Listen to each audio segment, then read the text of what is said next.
Licorice muffin. Wait, no. I've read this already. Hickory dickory dock. Hickory dickory dock. The mouse ran up the clock. The clock struck 1, and down he run. Hickory dickory dock. I should turn this into a show. Youth Chorus of Milan presents Hickory Dickory Dock!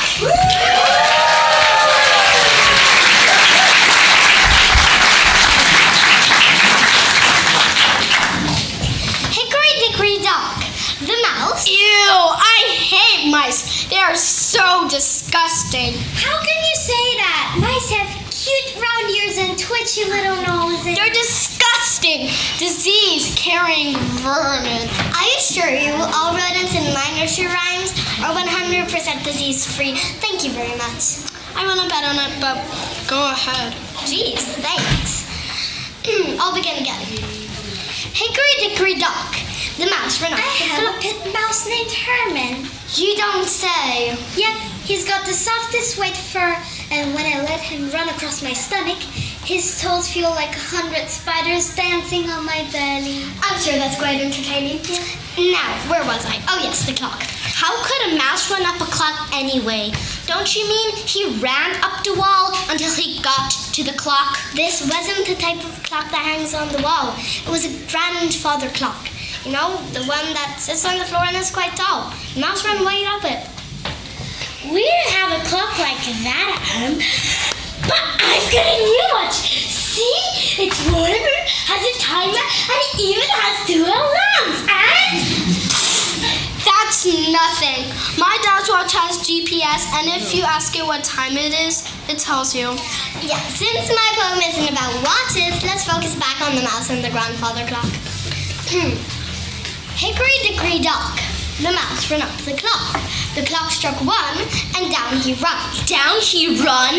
Our English teacher would never let anyone in our class write something like that. She'd say, "You're writing in past tense. You have to use ran, not run." But I had to rhyme with 1. That's no excuse for bad grammar. Well, then what am I supposed to do? maybe the clock struck 1 and he grabbed his toy gun.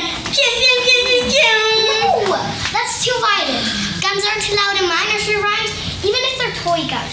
Maybe you could change the time. Something like, the clock struck 4 and he fell to the floor. Oh, come on. But I don't want my listeners to think the mouse got hurt. Oh, sorry, that means I can't use fine, very alive either. Definitely not. How about the clock struck noon and he ran like a goon?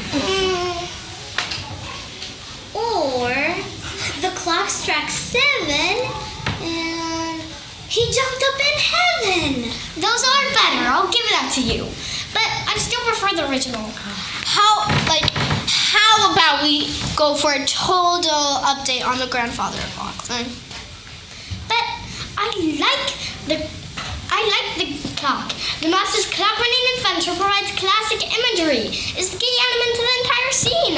Grandfather clocks are totally old-fashioned. Nobody has those anymore. I vote to change it into a microwave. Yeah, just one teensy tiny problem. That microwave doesn't rhyme with dock. Hey, nobody said writing was gonna be easy. Yeah. Good writing takes a lot of work. You have to stick with it. But don't worry, we'll help you get it right. I've got it! Hickory Dickory Dave. And the mice went up the microwave. No, that won't work either. Listen, your syllable count is all wrong. Listen, clock, microwave. A 3-syllable word would ruin the whole rhythm. No problem. Hickory Dickory doll, the mouse ran up the wall. That won't work either. Because whatever the mouse runs up to has to make a noise. It's the noise that makes the mouse run back down. Maybe he got his tail stuck in the fire alarm. That'll make plenty of noise. Yeah. Hickory Dickory doll, the mouse ran up the wall. The fire bell rang, so the mouse sprang. Hickory Dickory doll. Yes, but your rhyme doesn't explain why the fire bell rang. how would my readers know it's because the mouse's tail got caught on the fire alarm? You really need to show more faith in your readers. They'll figure it out. But don't worry so much. Just remember, Think outside of the clock. I'm giving up.